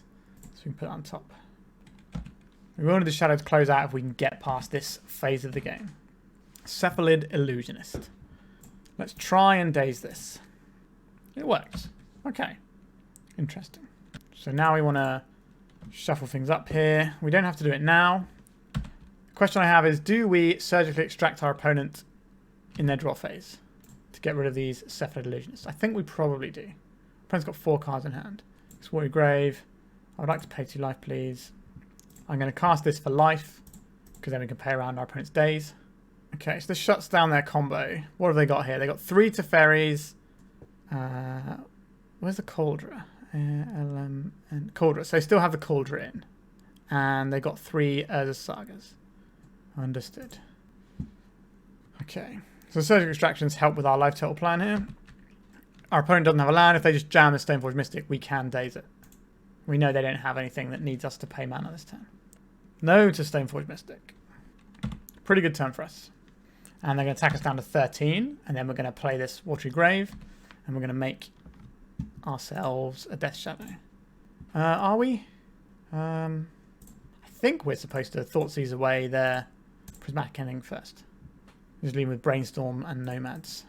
Because we want to be able to actually do stuff with our Shadow. If we just jam our Shadow there, they'll kill it. So we may as well take a turn off. Makes our Shadow bigger. So there's the Brainstorm. I imagine the Nomads are getting shuffled back anyway. So they're looking for Stoneforge Mystic and Urza Saga. Okay, so they found the Saga. We would like to draw Wasteland this turn. That would be aces. Okay, they kept a Nomads. Interesting. Okay. Let's make a slightly bigger Death Shadow. We do still have Dress Down on our deck as well. Oh, look at that. He drew a Wasteland. He's so good at this game. Alright. Our opponent's got 1 card. Is it Daze? I think we do play into it. Alright, we're in. We are now very far ahead in this game. Another Urza Saga is good for them, or the Stoneforge. Prismatic Ending. That's fine too. They are now ahead of the race. We do have a Sudden Edict, which is always only ever going to kill a Nomad, so we may as well be doing that soon. Another Death Shadow would be nice. A Murktide Regent, that's pretty nice too. Let's make a large lad. Thoughtseize, Daze, Surgical, Daze, Brainstorm. Make the biggest of guys. This card is something reasonable. 2 mana, 8/8 flyer. Sure. Scalding Tarn from our opponent. They're cracking it. So this is Teferi, I think, which bounces our Murktide, which is pretty strong. Yeah. So we're going to lose our Murktide here, and they're going to get a redraw. And we can't deploy the Murktide again because our graveyard has got too many things in it. Has not got enough things in it. So we're going to take 2 here. Go to 4. We might have to fire off a Sudden Edict. Tourach, Dread Cantor. Is this better than firing off an Edict? I think so. So this can gobble up one of the Nomads. It's guaranteed to kill the Teferi next turn. So if they attack us with both Nomads, we kill 1 and take 1, and then we can kill the Teferi and go to 2. And then we can Sudden Edict away the guy. So we're just trying to not get hit. Stoneforge isn't the worst because we do have the Hymn. So if they Stoneforge and play it, we can immediately put the Cauldron into the bin with the Hymn's Tourach. Okay. Any attacks from our opponent here? What is this? A Cabal Therapy. They're probably just going to name the Murktide Regent because they know we have it. And then they can flash it back with their Nomads. Yep, so there's the Murktide Regent gone. That's fine. If they flash this back, then we'll do this fire off the Sudden Edict and lose the Hymn. So we'll go to attacks. Attack to Fairy. Opponent has 1 card in hand here. I think we'll just Sudden Edict our opponent on that turn. It's not a great play, but I think it's the one we have to make here. And then we just got 1 and 1 here, so we can hold them off until we find another threat. It should be, having seen their deck list, the only thing I'm really worried about is the Urza Saga and the Stoneforge. Usually, I think I have 3 Stoneforge. So, see, they're going to attack with both. Yeah, rumbling. Let's say no to one of these guys. Boom. Like, the Sudden Edict is always going to hit a Nomads, right? So, might as well get one now. Save our life points. A Ponder, sure. Our opponent knows we have this Hymn to Tourach. And we have Tourach, so it's going to make our guy a lot bigger. Now, attacking is still a pretty scary prospect for us. Urza Saga, that's a very good one. I guess we're going to draw another Wasteland, maybe? Imagine our opponent would be very displeased if we did. I think we have to waste that Hymn to Tourach, our opponent here, while the getting's good. What do they discard? Another Teferi. I don't think we play this out yet. We can't attack because of how low our life total is. They can just make a couple of guys and go round us. So we're going to need to find an answer. A Dress Down is in our deck and is very good here. We'll lose pro white for a turn, but our guy has a +1/+1 counter. So a Fatal Push. This is reasonably fine. Do we start pushing for damage is the question, or do we just hold back with a Tourach? That's a tough call. If we push for damage now and they attack again, I don't think we can push for damage. I think we're in a holding pattern here. And maybe we can blow them out if they attack with 2 Sagas tokens. We can kill one, and then the other one will be small because they're going to be 3/3s, right? So we can turn them into 2/2s, and then Tourach will trade. That seems bad. They've got one more Urza Saga in their deck. Then we just have to get through the Cauldron Stoneforge thing. Okay, so we've got Shuko. That's not so bad for us. And there's a Ponder. They didn't have the... Oh yeah, we saw their deck, didn't we? They don't have the lifelink equipment. Not that their life total is the thing I'm worried about right now. Sure, so they're going to come in with these. We get to go to blocks. We block here. This will prevent the damage and stick it on something else. We'll kill this with a Fatal Push, hopefully. We can pay around a Daze. Okay. This doesn't work, right? They have to ping it onto the other one. Because if the creature's not there for the redirections, it won't get redirected. And he's going to keep doing this. Sure. So now we might have to trade off here. Not a big fan of this, but I think we are playing out our Polluted Delta now. If they equip on the construct, we have to block. It's very unlikely they can deal with our Tourach, though. So at least we do get the block in this turn. We're not just going to be able to like prismatic ending our guy and attack, because pro-white should be good here. But we do have to trade our great pro-white threat for their 2/2 Grizzly Bear. And they know we have to make this trade. We can play out a Snuff Out next turn and go to 1. Wait, no. Yes, we can. Okay, which is exactly what we're going to have to do. We're going to have to crack this in the end step and get a... this has to go and get a tapped Watery Grave. This way we have 4 mana if we crack this for a... Oh, that's pretty good. This is an Illusion. Okay. I think we play out this in case I have a Daze. Goodbye, Narcomoeba. So what we can do now is next turn we can hold up a Snuff Out. Was our opponent cracking that fetch for? I don't think they knew the top of their library, did they? That was a previous step. Maybe they knew 1 card from an earlier Ponder. Alright. We're in the driving seat, sort of. So I think in our opponent's draw step, we surgically extract the Stoneforge Mystic. I think that's what we're scared of here. Daze, and Cauldron completes. Okay. Alright. So we need our opponent to not get to 7 mana. Okay, our Snuff Out does not do anything about that. We're going to tax. I think we keep this Watery Grave for the purposes of Brainstorm. We'd rather throw that away. Opponent's on 5. I think we still hold on to this Underground Sea for Brainstorm purposes because we've already got the fetch land in play. And Nomads in core. Okay. And I'm going to put Shuko on it. This is awkward because we know they have the double Daze here. Thoughtseize. Well, we're not casting that, are we? So if we cast a Snuff Out for 4 mana, they'll Daze it. And then they'll Daze it again. So we have to pay... We need 6 mana for this. We have 1, 2, 3, 4, 5, 6. Yuck. So I think we have to play this and say no.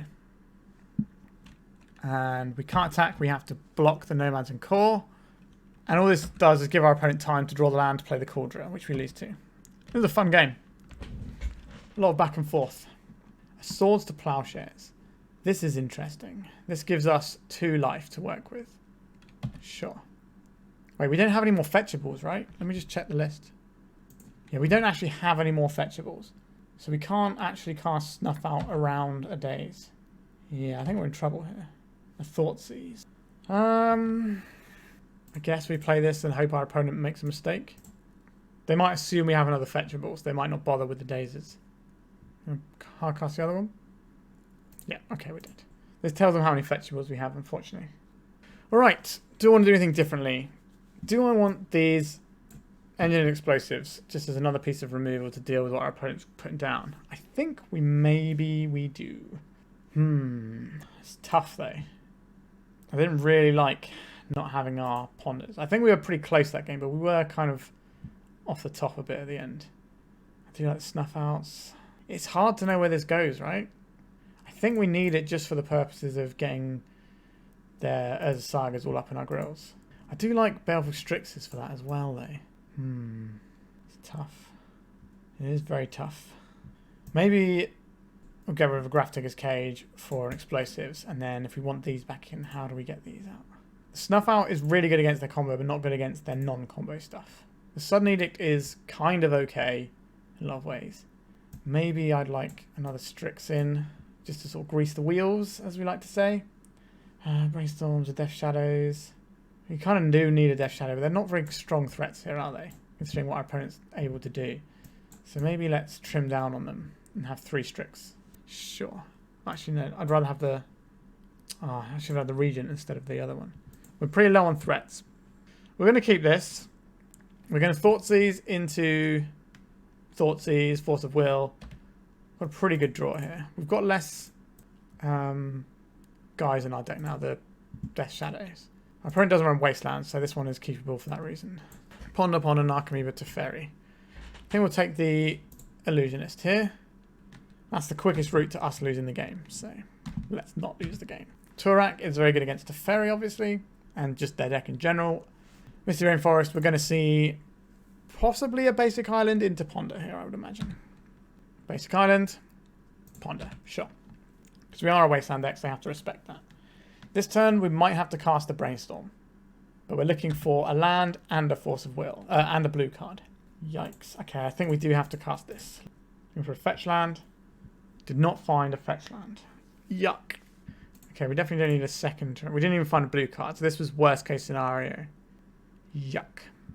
I guess we'll put this back. Play this Wasteland out. This way at least our opponent doesn't think we don't have any lands, which we don't, to be honest, but yuck. There's the other Ponder. Our opponent is very far ahead in this game, I think. That Brainstorm lock is savage. We do get to Thoughtseize their hand this turn. We've got the Wasteland, which is ready for an Urza Saga, if and when we want to deal with that. So this turn, let's Thoughtseize our opponent. I would rather just take the Teferi than try and play the Tourach and get cute with it, because they can just keep plussing it and it becomes annoying then. They could Brainstorm and hide the Teferi, since they already have the white source in hand. Okay, that's what they're going to do. They're probably going to leave us with something like Narcomoeba to take. Let's see what they leave us with. 2 Narcomoebas, Prismatic Ending, and... well, we wanted to take the Teferi anyway, so we'll take the Teferi. We have the Wasteland for the Saga, but it comes at quite the hefty cost. There's a Narcomoeba. Sure.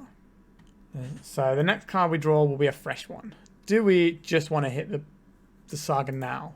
I think we have to do that. Yuck. Saga's too powerful. It finds one of their combo pieces and it just produces threats that might be able to win the game on their own. There's the other Narcomoeba. Our opponent's in beatdown mode. Probably going to see this Tundra now. Or they might save it and wait till they need the white source, because they might be scared that we could Wasteland them first, so they never get to cast the Prismatic Ending, which means they might have a second white source available. A Plague Engineer. I guess we're passing the turn. We could have played out an Engine Explosive on 1, but I think we might have to play it on 2 in the near future. There's a Shuko. You got a Cephalid Illusionist? They do not. Well, they might do still. They might just be getting in 3 damage and then playing the Illusionist. They might just have it all. A Snuff Out. Okay, this isn't the worst. They do have a Prismatic Ending that we know about, though. Are we supposed to just play into this? I think so. So, we take 4 from the Narcomoeba this turn, I think. So we'll take additional damage from the Snuff Out. It's just going to be the ending. Yep. This saves us 2 damage now, and then 1 damage for 2 turns. And then after that, it will be cost neutral. Now, if they've got a Daze here, we are really screwed. Okay, sure. So we take 1 this turn. We have a Surgical Extraction. I don't really want to cast. I guess we have to. I think we have to hit the Shuffled Illusionist in our opponent's draw step. I don't want to pay life for this. Plows. Why can they have used a plow? Give us some extra life. Okay, so our creatures are going to die a lot. But how do we deal with this Narcomoeba? The 3/10 clock, and they got the Nomads coming too. Sure. We could, if we don't draw a land, I think we have to play the Explosives for 1, and with the hope of maybe cracking it next turn, so we only take 1 damage. Okay, that's what we're doing. So take 3 this turn, and then how do we get out of this jam? I think we're just going to lose because we Brainstorm locked ourselves. Now, we did board out Ponders from our deck, so we had more hits, and I think we're going to get punished for that. Okay, so this Teferi is going to bounce our Engineered Explosives here. It's going to draw our opponent card. What do we need to draw here? A Dark Ritual would be nice. We're not going to draw a Dark Ritual. There are none in our deck. Yeah. A Brainstorm. Alright. Let's see how we do. Well, there's the lands. We can't do anything about them. Sure. So, we just got stuck on 1 land. I think if we'd have found a land with that Brainstorm, we easily win that game. We just find any fetch land or Watery Grave or Underground Sea. I think that game is very difficult for us to lose. We have the pro-white guy that dodges all their removal. We have the ways of like killing their guys. Obviously, if we'd have hit a fetch land, we could have shuffled away the bad cards as well. But even if we didn't and we were still Brainstorm locked, if just one of those cards was a land, I think we win that game quite handily. Can't win them all though, so let's go to the final round and see if we can get the 4-1. Alright, so we're on the play. We don't have any mana. Let's mulligan. Thoughtseize into Baleful Strix with a Wasteland to boot. This is the sort of magic I like to play. Let's give it a go. Throw back a Delta. All our lands get all of our things. Our opponent might think we're Delver if we lead out on Scalding Tarn. Or they might be thinking about red mana a bit more. Let's go and get... I think we just want an Underground Sea here. Let's Thoughtseize our opponent. Let's start on 6, so... Force of Will, Green Sun Zenith, Uro. Interesting. If they want to exile their Uro to a Force of Will, I will certainly take that. I'm going to take the Green Sun Zenith. This means they're probably just going to play out a fetch land and sit on it. So we're not going to have a Wasteland target. Well, they play out their Trop. Okay, they draw a Ponder for 10. That makes sense. So we're going to hang out this Baleful Strix. Seems unlikely that it's going to get Force of Will. But if it does, it might be quite likely to poach their Uro from their hand, which would be lovely. Another Wasteland. Alright. So I want to represent that we might be Doomsday. So I'm going to get a second Underground Sea. Now, I can get punished for this line for sure. Alright, so we're in with this guy. Alright, so we found another fetch land, so we can get into Death Shadow range probably relatively soon if we draw one. There's one of them Misty Rainforests. We're going to get basic, or they're going to show us another colour. They're showing us another colour. They've got their own. Sure. A little bit annoying. Our opponent could be some kind of Alluring deck, or it could just be like bug good stuffs. We're now in the phase of the game where we jam our opponent's lands out from underneath them. I don't think we're attacking here. So that's a sensible thing for us to be doing. If we don't attack this turn, then attack the next turn, it'll give our opponent some interesting things to think about.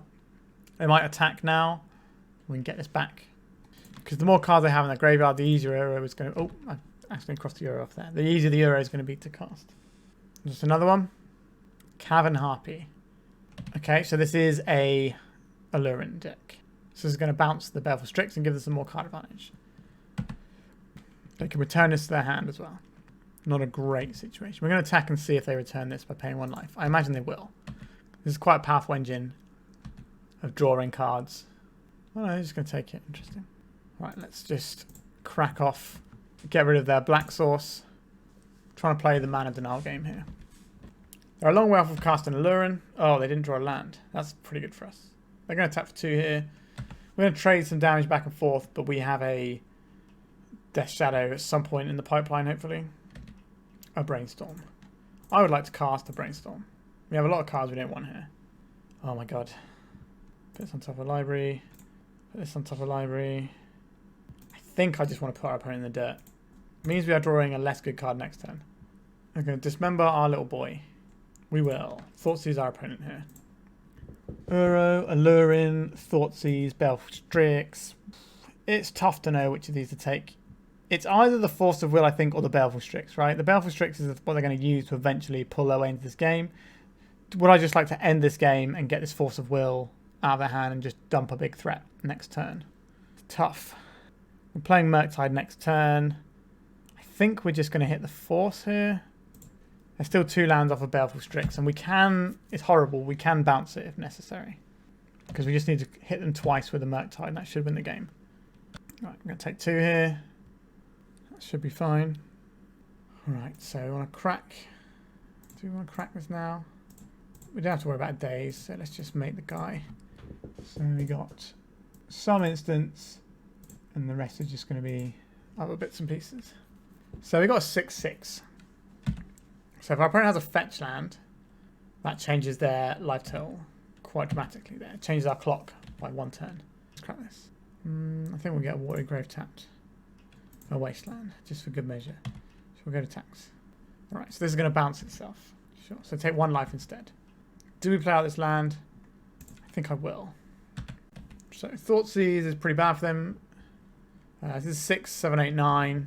Okay, I don't think we play the Borrower there, but we had a Wasteland in hand as well. The 4th one, why not? Alluring, Wasteland's going to be good. Cavern Harpy is a beast. I think I would like some Plague Engineers for that. They're trying to resolve a 4-mana spell. I would like to hit this with a Force of Negation. Null Rod doesn't do anything. I don't mind Surgical Extraction, but I don't think it's great. They have a lot of little guys that are kind of annoying. They were hoping that the Plague Engineers can clean that up. Snuff Outs here are kind of weird. Like, they're okay, but I'm not sure that's where I want to be. They can hit the Euro, which is a big deal. But I think our plan is, like, Wasteland. We've got Failed Push, you can bounce, so you've got Baleful Strix. I think we're all right for that. Do we want Tourach to try and mess with our opponent's hand? Do we want Surgical Extraction to mess with our opponent's graveyard? Dress Down can buy us a turn, but they can combo off instant speed because of the way Alluring works. Interesting. I think we maybe want the Edicts here. But what are we supposed to have instead? I don't think these Dazes... Oh, they're trying to cast a 4-mana spell, right? The Dazes have to be good against that. The Brazen Borrower isn't great. They're trying to bounce the stuff anyway. We need 1 more cut here. Trim a cheeky Ponder, I guess. Sure, we'll try this. Like, we could try and discard our opponent's hand and hit it with a Surgical to get rid of the Alluring, but I don't really know if that's how we want to fight this game. So what do we have here? We've got a little bit of protection to start with. We can find more, and we can deploy Death Shadow. We can take 6 pretty early on, which doesn't give us enough to play this Shadow, but any other fetch land and we can. Or non-fetch still does it too. Green Sun Zenith, we can't do anything about this because we have a Daze in hand. That's not the one that deals with that right now. Force of Will. Alright. Let's get ourselves a Watery Grave. Yes, I'd like to pay 2 life. If we cast a Daze soon, then we get to replay this for more damage than we have enough. I like these cards. I don't think we need another Daze. I think we'll put the Thoughtseize on top and then the Wasteland. So we want to Wasteland our opponent to leverage the Daze. We also want to Thoughtseize. So I think we will Thoughtseize Wasteland next turn if we can. I'd like to not use the Daze this turn. But whether or not it's a thing that I get to do, I don't know. A Baleful Strix. I don't think this is worth countering. It's annoying though. It is annoying. We will have our own Baleful Strix, but it's just a nice bit of card advantage for our opponent there. I didn't get him for 1. That's interesting to me. That does make me think they have a Veil of Summer. I do want to hit the Black Source though. That shuts off a decent chunk of their things. I'm playing into Veil of Summer here. Feels like I'm playing into Veil of Summer. We're not playing into Veil of Summer. Sure. So, what of these are we actually worried about? We're basically going to try and cut them off black cards. So our plan here is to just take one of the blue cards, I think. And then we will Wasteland off their Black Source. We can't Daze the Brainstorm. We could Force of Will it, but I don't think we want to do that. I think our plan is let them Brainstorm and try and get them out the other end of it. This is a more tempting target now that they have the fetch land. But I think we just have to hold that for the thing that wins them the game. So we've got another Daze coming up. So we can deploy our Death Shadow, which will be a creature with power and toughness. However, it will be susceptible to Abrupt Decays. And we might be getting Thoughtseize this turn as well. Our opponent is Polluted Delta Ring. Underground Sea. Thoughtseize? Sure. I don't think it's worth dazing here. Depending on what they have, they might be inclined to take out our Force of Will so they can jam their combo through. Because Daze is something they can play around quite easily knowing it's there. The second Daze might give them a little bit of pause for thought though. They took the Brainstorm. Right. I see that. Are we going to take 2 damage this turn? No damages. I'm very much in on there trying to win with the combo. Let's crack this. I think we are getting this now. Let us make the Baleful Strix. We know they have an Abrupt Decay. It's kind of irritating. If they use the Abrupt Decay on our Strix, that's great for us. I think it's just going to be, oh, none of these guys. Ah, these guys are so annoying. I think we just let this slide and try and draw a Plague Engineer at some point. Right, this looks like they're going to cast an Abrupt Decay. No, a Noble Hierarch. Sure. Let's set some attack. The 2/2 Owl. We will trade the Owl given the chance. That's not what they're about. Okay. We've got a removal spell. We've got a guy. Our guy isn't very good. Bit awkward, but this will force them to Abrupt Decay now. Well, not now, but in their turn. And then we can hold at the Fatal Push. We'll Force of Will the Grist, because that's a lot of disruption and a lot of guys. It's just so much value. Got to be disciplined with what we're doing here. Ponder's a good one. I don't think we want to Fatal Push any of these things that are around right now. A Leovold. That is an annoying one. If we find a fetch land, we can Fatal Push this. Because there wasn't a fetch land crack there this turn. That's kind of annoying. We need Revolt on this one. Another Fatal Push. So we can just Fatal Push, Fatal Push. Okay, so we're passing the turn. So they're going to get a card off of their Leovold when the time comes. We need to play a little bit quicker here. Burning Catacombs. There's going to be the Grist, I think. No? It's like maybe they're trying to... If it isn't the Grist, they're trying to get as many things through first to try and bait out this Force of Will from our hand. These Dazes are looking pretty bad now. But if they're trying to revolve a 4-mana sorcery, we can at least do some stuff. An Uro. Sure, this will turn on our Fatal Push. Which way do they stack the triggers? So they're going to draw the card before the guy dies and turns on our Fatal Push. Need to claw back a little bit of time. We're being a bit slow on the clock. I guess we see what comes out the other end of this. Nice Fang. That's pretty annoying too. Sure. Right, so we got Revolt because one of their permanents hit the graveyard. Oh wait, it's a permanent we controlled hit the graveyard. Oops. We made a horrible boo-boo there. Yeah, we have made a horrible boo-boo there. That's super awkward. Yeah, that's my bad. That just gives them a free card as well. A pretty horrible play, as it turns out. So now they know what we're trying to do, though. Yeah, that was a pretty ghastly play. Maybe they'll think that they can kill one of our guys now. I don't know. Yuck. A Thoughtseize. How would be in this Thoughtseize? Sure, we'll let them Thoughtseize us. See what we're working with. They'll see this Plague Engineer, but they had to probably expect we had that. Almost tempted to have the Engineered Explosives in for the last game. We'll see. So it's going to be the Uro. Address down. What does this achieve? What does this achieve? They have the Abrupt Decay. So I don't think it achieves much. It does draw us a card, potentially. I guess we don't know which of these have been cycled away since they've been brainstorming as well. There's the Grist Hungertide. Unfortunately, that's going to come in. So we can block this with our Baleful Strix here. Now, I can just replay it, but this turns on our Revolt, so we can get rid of the Leovold as well. Not perfect, but it's something. It's just to block here very profitably. I can't recast it because the Noble Hierarch doesn't tap for mana anymore. We are, unfortunately... I suspect this is going to kill our Shadow here. Yeah, okay, so the minus... Well, they're getting rid of a Baleful Strix, sure. A Daze. That's not one of the ones that we wanted, was it? Right, let's make a 1/1. Yeah, if we had another mana, we would have been able to do some fatal push lines there. These Daze is feeling really bad right now. Sure, another Ice Fang. Just play a bit quicker, try and get our clocks closer to parity. Create a little guy. This will run away with the game. Well, so will the Euro. They have multiple ways of running away with the game. But if we can play a flyer blocker and then get rid of some of their guys, we might be okay. Like, our Death Shadow being a 1-1 is also pretty miserable. I'd be surprised they didn't try and get him for 2 this turn. They could try and get him with the Leovold for 4. Wow. Opponent's very defensive. Thoughtseize.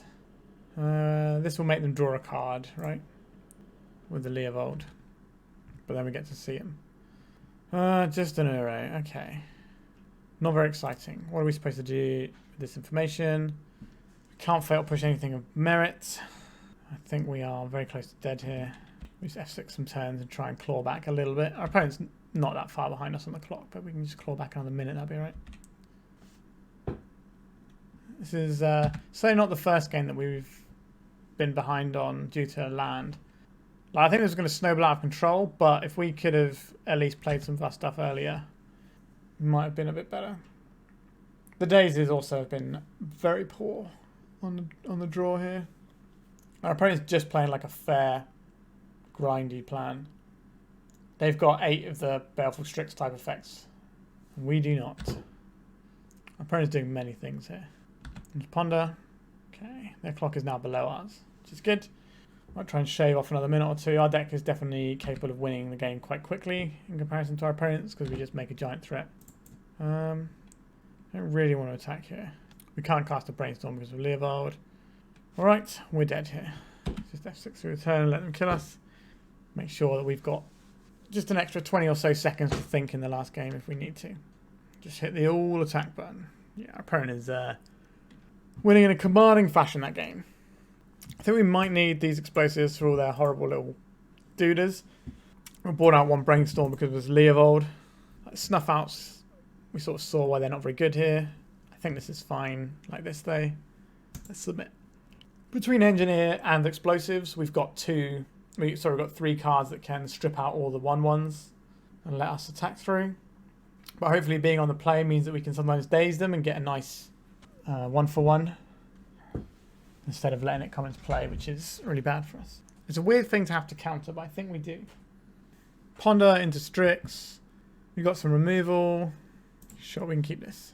Not ideally what I want here. I think the first one will get us a Watery Grave, and then we can see how the situation lies for the other fetches.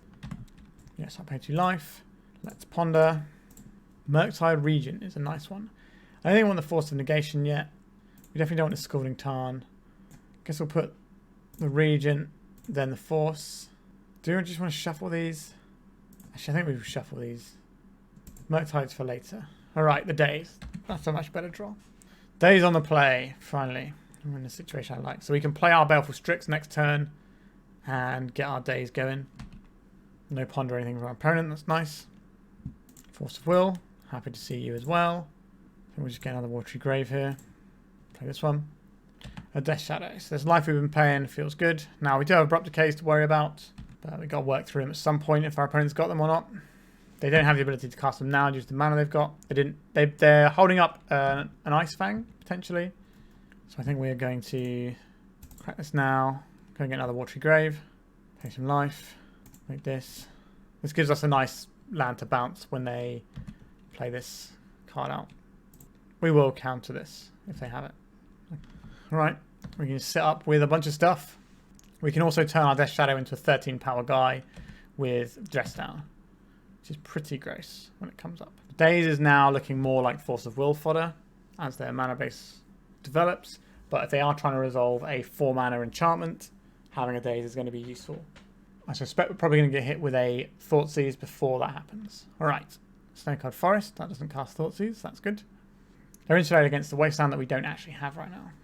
A Noble Hierarch, sure. This is worth killing, I think.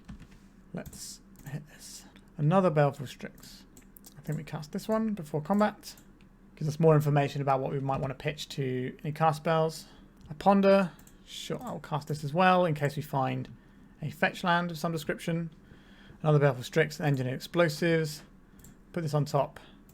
And the Strix. We're just going to get one of these, so we're just going to have the land. We're going to tax.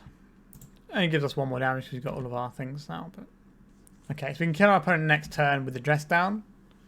That's the thing we want to do. Ponder, that's fine. We could also have a turn where if we draw another land, we can Plague Engineer to kill out any of their 1/1s that they may deploy, like a Baleful Strix. And then we can play the dress down to make our guy 13 power and swing through with the other Baleful Strixes. Because Plague Engineer is one-sided. Because of course it is. Cracking the Polluted Delta. Cracking Misty Rainforest. What is this? An Uro. An Uro puts them to 15, which we still have covered by the dress down. This could be an Endurance as well. I think we will float and count this Endurance. We have a Force of Will here. We'll deploy this just so we have maximum amount of mana to play around Dazes. Cast this dress down. Blue, black. This resolves, we win the game. Well, and our creatures have to attack. All right, yeah, excellent. So we got the 4-1 there. The one round, well, with the one round we lost was because we got mana screwed in that round. So if we look at our matchups, 2-0, 2-0, 2-1, 2-1, 1-2. So pretty solid performance. I think the round we lost, I'd be pretty happy to play that matchup any day of the week with a Death Shadow deck, because against combo decks, having Hand Disruption and Counter Magic and Removal is just so strong against the creature combo. Like, Cephalid Breakfast should be something we're farming relatively easily. And we also have these pro-white guys in the sideboard. They're pretty nice. So, yeah, I think this deck, if we'd have got slightly less unlucky, we would have got the 5-0. Now, there's definitely times we did get lucky drawing the Wasteland at the right moments, etc., etc. So it does kind of balance out a bit. But it feels like we were unlucky not to win that round that we lost. All right, let's talk about the deck. So this deck is quite slow to winning the game in some instances, right? We don't have the sort of scam plan of Grief-Reanimate, but our deck isn't trying to 2-for-1 itself as much. So the problem I found with playing these scammy decks is that you kind of throw everything out and sometimes it's not actually that good. Like having to spend so much of your first turn just to do this Grief play isn't really where you want to be. And if you mulligan, it becomes much worse because you need a certain section of resources for that to be good, and having those resources is harder to have. We just have standout good cards for the most part, right? We've got these Hymn to Tourach that we've got in. We've got a single dress down, which is very good in a lot of ways, and has some wonderful synergy with Death Shadow to bash for 13, like we just did. I think this list is much closer to what I would like to play as a Death Shadow deck than the Griefy Scammy builds. I do have a slight reservation about the sideboard. I don't think Court of Cunning is very good. I think against these sort of like slow control-y decks, I think we could probably have something a bit more impactful than a Court of Cunning. Now, I know the Monarch is pretty good and you mill them, but a lot of these control decks now have a whole bunch of ways of attacking you in them, right? They've got Minsk and Booze, they've got Staff of the Storyteller, some have got Shark Typhoons. I don't think Court of Cunning is that good anymore. That's where I'd be looking to make the cuts. If you want some other things that are good, obviously Tourach's pretty good in that matchup, and True Name Nemesis is quite annoying for them because they obviously can't remove it, and you can just keep bashing for 3 damage. So that's kind of what I'd be looking for instead of Court of Cunning. I also think the True Name Nemesis is just better in some matchups where like you're expecting things like Leyline out of your opponent. You can trim on some of your threats in terms of the Murktide and have these True Name Nemesis, which can just kind of hold the fort a little bit better, if that's what you're looking at. So I wouldn't mind having a couple of those instead of the Court of Cunnings. But other than that, I think the deck is pretty solid. I'd also want Powder Keg instead of Engineered Explosives. I think most of the time it's just going to be better for us.